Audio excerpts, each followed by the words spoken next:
Pakinggan po natin at pakinggan po ninyo itong sinasabi ni Senador Pia Cayetano, kapatid ni Senate President Cayetano. Ito yung ate niya, yung kanyang pag-iyak sa Senado at yung kanyang punto. Ito ba ay kinaawaan? Naawa ba ang mga Pilipino dito? Ano kaya ang naging reaksyon ng taong bayan dito sa pag-iyak na ito ni Senador Cayetano? Anyway, pakinggan natin na. Statement ng ating butihing Senadora Risa Hontiveros. Siguro po para sa inyong mga wala dito, pero para sa amin na nandito, napakaraming nangyari. Takot na takot po ako na kailangan ko na magpaalam sa mga anak ko. At yung staff ko, 2 pintuan ang pagitan ko sa putukan. Yung staff ko na si Claire, na 20 years na sa akin, nandun siya sa labas. Siya sa 12-year-old son. Kinuwento niya sa akin late na tumatakbo siya, hindi niya alam kung saan siya pupunta. Kaya para sabihin niyo na walang nangyari. Napakasakit para sa aming lahat na nandito. And as I said, 2 pintuan ang nagpo-protect sa akin sa putukan.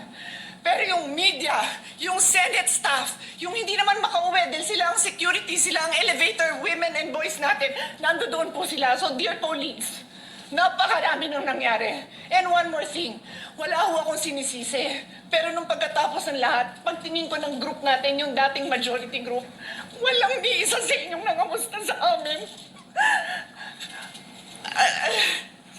Ayan. Some of you I've known for 20 years, 10 Ayan. years, and I didn't even hear any of you say, kamusta na kayo dyan?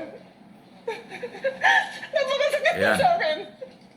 Ayan o. So, So, ayan po yung pag-iyak ni Pia Cayetano. Anong tingin niyo yan? Oy, General Aplas ka. Ikaw dapat ang sumagot dito eh. Ikaw ang nagpaputok ng baril, sabi ng PNP. Ikaw ang walang habas na nagpaputok ng baril na parang nagrarambo ka dyan sa Senado. Ang sabi ng PNP, sa findings ng PNP report, o report ng PNP, 30 hanggang 40 mga basiyo ng bala ng baril ang na-recover ng SOCO, yung nag-imbestiga dyan. Galing sa USAA. Baril na pinaputok sa loob ng Senado. At yan ay pinangunahan dahil sa kanyang pag-amin ni General Plasca, yung suspendidong chief ng Sergeant at Arms. Ikaw ang sumagot dapat dito. Dito sa pag-iyak na ito, tinakot mo pala yung Senado. Natakot sa iyo si Pia Cayetano. Sa putukang yan. Para daw gusto magpaalam na. Para namang masyadong akala. Safe naman sila. Nandun sa kabilang pinto at kabilang kwarto at nagme-meeting. Di ba? Yun po yun eh. So hindi kasalanan ng taong bayan ang putukan. Hindi rin kasalanan ng NBI ang putukan dahil hindi naman pala sila umasok. Wala naman silang movement na ginawa.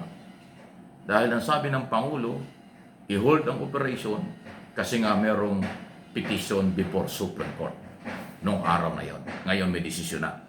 Walang TRO ang nilabas. Legal na ang pag-aresto. So, ang nanakot sa mga senador, empleyado, at mga medyang nandun sa Senado noong May 13 ng gabi o hapon hanggang gabi, USAA, hindi NBI, hindi pulis. Yun ho yung issue. Ngayon, umiyak si Pia na Cayetano ng ganyan, napaka-emotional ng kanya, talagang matinding pag-iyak niya sa Senado at nakita yan sa buong mundo. Wala daw siyang sinisisi. Pero kaya siya napaiyak dahil nung sabihin at speech naman ni Risa Hontiveros na walang nangyari. Na ang ibig sabihin ng walang nangyari, after nung kaguluhan yon, nung 1 linggo, ay dahil bumalik na sa normal ang trabaho ng Senado. Nakakapasok, nakakalabas na ang lahat ng mga visitors, empleyado, security, at mga senador. Yan ang sinasabing walang nangyari. Pero hindi matanggap ni Pia na wala daw nangyari. Kasi daw natakot siya ng mga panahon yon, ng oras na yon. Dahil halos ng paalam niya sa kanya ng mga anak sa tindi ng putok na kanilang narinig. So ang nanakot sa inyo, uulitin ko, ay security ng Senado, hindi NBI, hindi pulis. Base sa findings ng mga nag-imbestiga na law enforcement agency. Huwag nating kalimutan, ang pulis at NBI ay law enforcement. Sila yung nagpapatupad ng batas. ang security ng Senado, hindi law enforcement. Sila ay security guard lang. Sila ay security lang ng Senado. Dapat kanilang proteksyonan ang Senado. Pero ang nangyari, sila ang nagpaputok. Nang walang habas na pagpaputok, pinagbabaril nila yung pader at saka yung mga salamin doon. Kaya natakot si Pia Cayetano. Kaya naiyak si Cayetano. Kaya nagpanik yung mga tao sa Senado. O sino may kasalanan? Ha? Sinong may kasalanan? Yan ang tanong. Kaya kayo mga mamayang nanonood, nakikinig, huwag kayong magagalit sa akin, nagtatanong lang ako. Hindi ginusto ng Executive Department. Pag sinabi kong Executive Department, ay NBI at Police kasama doon. Justice Department, DILG. Hindi lang gusto ang kaguluhan yan. Walang nakagusto ng kaguluhan yan. Kaya ang sisihin mo, Pia Cayetano, yung security ng Senado. Sino ang nag-utos sa kanya na magpaputok ng baril? Tanungin mo yung kapatid mo na Senate President.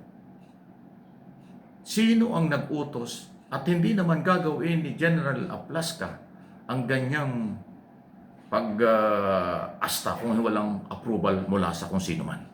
Kasi nagyabang pa siya doon sa harap ng mga kamera ng mga media. Nagsuot siya ng bulletproof at sabi niya meron daw siyang huhulihin. Wala naman siyang hinuli. Akala nga ng mga media, ang huhulihin niya si Bato, hindi naman pala. Kaya pala siya nagsuot ng bulletproof. Yung pala yung mamamaril. Magpapaputok ng baril. O, di ba? So, again, hindi tagalabas, hindi civilian, hindi executive department, hindi law enforcement agency ang nanakot kay Cayetano at sa Senado. Yan ang aking observation at opinion dyan. Okay? Kayo, mga Pilipino, meron kayong karapatan at observation, opinion sa nangyari yan. Parang mali yung interpretation, kaya napaiyak. Pero kaya pala napaiyak dahil sa takot, kayo rin ang nanakot sa sarili nyo.